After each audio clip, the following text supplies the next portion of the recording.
Assalamu alaikum wa rahmatullahi wa barakatuh. This is Afshan Khan from Sukoon Healing. So today's topic is a topic that I speak about quite a lot, and it's about unconscious living.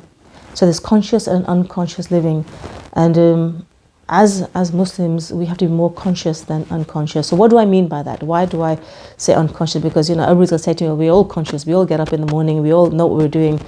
But yes, we are very people that are doing things, but what we don't do is think. Yeah, so reflection is something that is very, very important, and this obviously in the Quran it says many times, do they not think, do they not reflect? Because we are encouraged as Muslims to reflect. And unconscious living is going through life on an unconscious level where you don't connect to anything. You don't connect to Allah. You get up in the morning.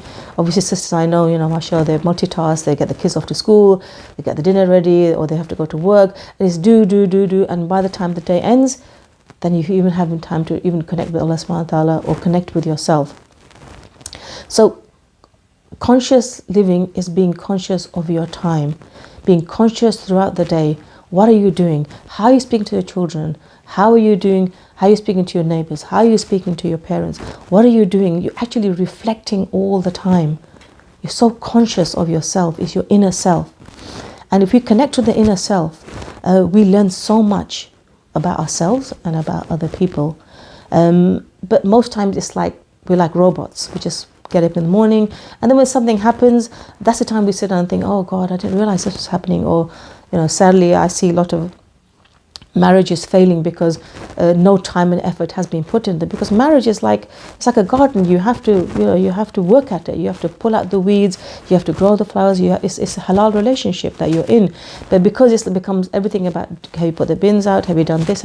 There's no romance. There's nothing left. And then people look for that, sadly, outside the marriage, because they're getting that care from somebody else or somebody's showing concern. So be very conscious in your relationships. Do not live on an unconscious level.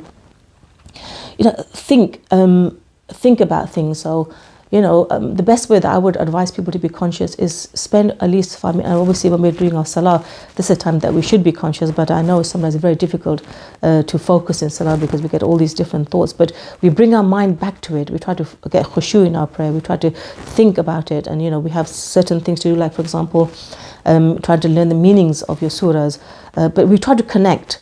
So how do we connect to ourselves and how to become more conscious?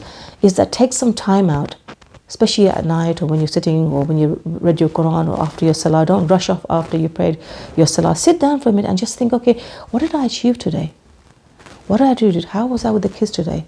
And the other thing is, it's really good to speak to the children every single day. Connect with the children.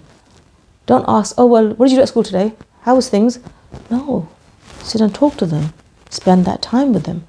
And say, what's the best thing did you do at school today? Did you enjoy this? How are you feeling? And connecting with your own feelings and connecting with your spouse's feelings as well. Communicating with each other. Focusing together, talking about plans. Sometimes we don't sit here and talk about our plans or our feelings or our aspirations or our hopes, our goals.